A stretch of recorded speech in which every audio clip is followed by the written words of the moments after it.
Welcome back. The Calgary Colts are still savoring a huge victory over the Hilltops in Saskatoon to open the season last weekend, led partially by Jimmy Ralph from Raymond, Alberta, and his 2-touchdown performance. And as my colleague to my left, he's just over there, Daryl Rummold reports, he's multitasking today. Because of that win, the club earned the #1 ranking in the nation.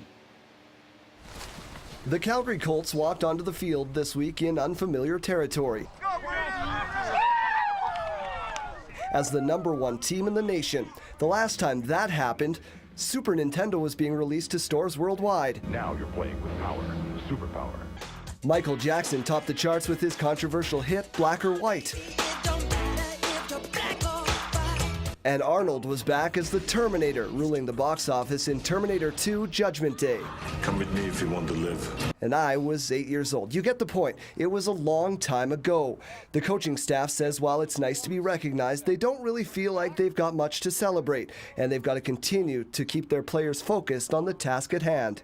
The good thing in football is that we play for everything we get. I mean, there's no, the rankings don't mean anything. So, I mean, it's always, it's always nice when people think you've accomplished something, but we keep telling the players we haven't accomplished anything yet. It's exciting. It's exciting. You know what? To be honest, though, I don't think we pay too close attention to the rankings or anything like that. I think this team has an opportunity every week to come out and every time we step on the field get better. So the rankings, someone comes up with that. We don't worry about that too much. All we're worried about is making sure that every time we step on this field that we're getting better. From the way everybody's acting, the team's been extremely excited right now. We got to keep focused. We had a huge win last week. I'm extremely excited to be ranked 1. It's kind of like high school, so I kind of got to approach it the same way.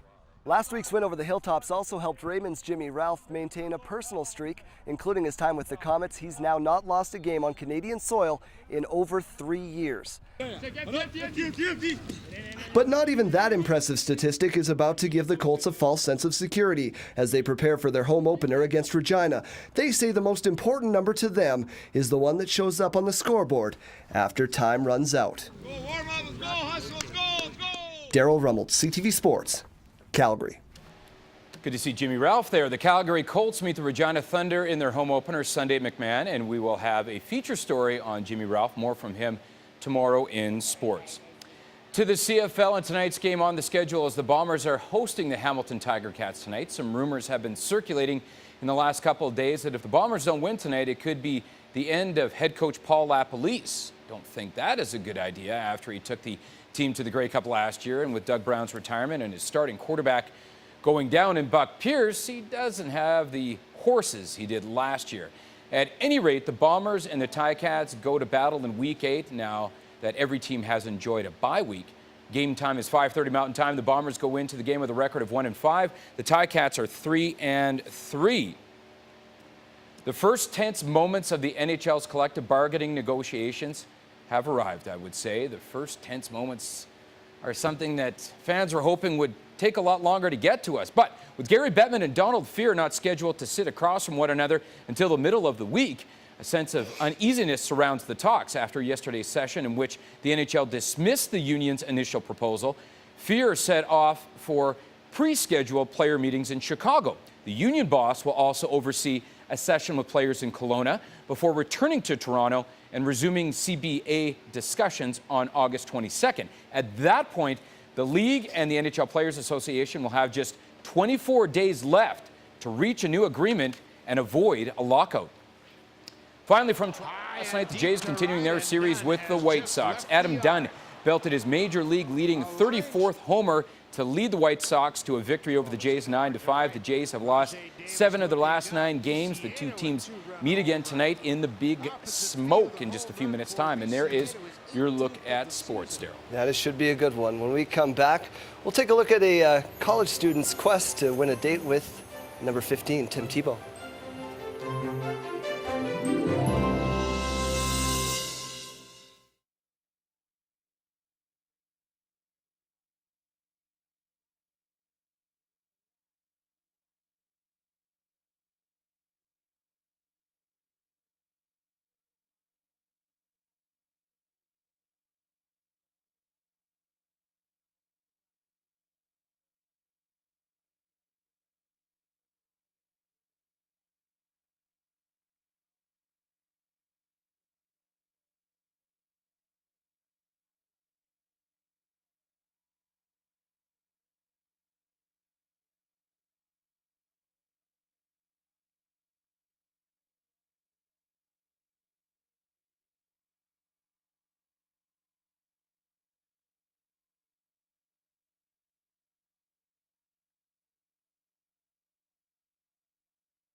Welcome back. A Valley College student is launching a campaign to get what she calls a dream birthday present, Derek. With Darryl Rummel.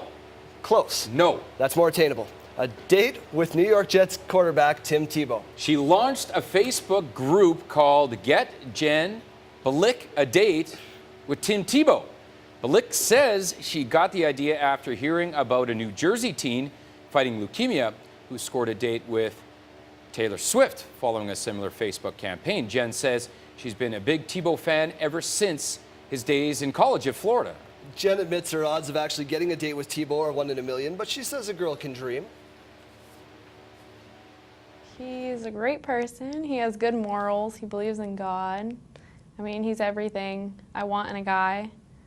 He's like a girl's dream guy. And people who their dads want girls to date.